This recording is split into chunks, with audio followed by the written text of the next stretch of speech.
The state of Ohio provided the opportunity for child protective agencies, state or county child protective agencies, to apply for some funds to enhance and innovate their services.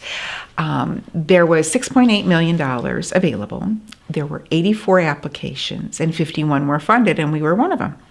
We requested $131,000 and we received our full request. Our purpose, our focus, is to enhance our collaboration with a variety of different partners. What we're finding is that that baby boomer population is moving toward retirement. And in the last 10 years, we've had some new employees come into our agency, and they may not know their partners at other agencies in the community. So our first goal, I guess, would be to get everybody together, to talk about the different services that are offered, how you make referrals to various agencies, what their intake process is, those types of things that are real important to making sure that our clients receive the services that they need, and as smoothly as possible. And so we're also going to focus some energy on having everybody understand family systems therapy. That is a way that we try to deal with our clients in a holistic family approach. If you have a child, for example, that is in foster care, well, you need to engage the biological family and maybe extended family in how that child can re-enter the family that they've been removed from. So those are some of the things that we're really going to focus on. We actually are planning on doing some lean techniques during this process, where we'll be doing some process mapping to identify the gaps of services in our community and the duplication of services, because we want to make sure that every agency in the community has limited funds.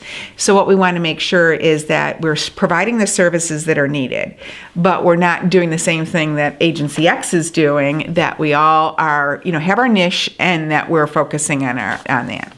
So that's kind of the first goal of this particular grant. The next thing we're going to do to take the collaboration one step further is we've allocated some funds for some of our sister agencies, and as well as our agency. And what we're going to do at Job and Family Services is to have an intensive caseload for one individual to work in children's services with some families, and also to really intensively collaborate with some of those other agencies. For example, if there's domestic violence in the home, what we would do is collaborate with First Step.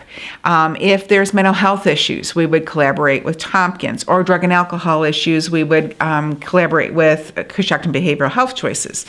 But we would work together, maybe going into the home, because we do that very frequently, but with that other partner. So everybody's on the same page.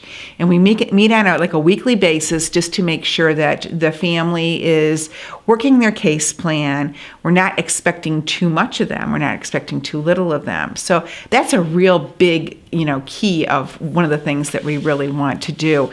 And I want to see if this model will reduce the rate of recidivism, so that we can see if this is something that we would like to try to implement in the future using other sources of funds. This grant is a one-time shot, and so we'll have to see how we can do this in the future if need be. We have several objectives that we, outcome objectives that we want to reach. First of all, I talked about the gaps in services, the duplication in services, and also what we're hoping is that intensive caseload that we're working with would be people that do not need additional services after we're finished. And we hope to reduce that reoccurrence of abuse or neglect by 50% in that population. So that's something that we're really trying to strive for. We also want to make sure that staff members feel as though they have enough understanding of what other agencies do that they can appropriately make referrals. So that kind of wraps up pretty much what we intend to do with this particular grant.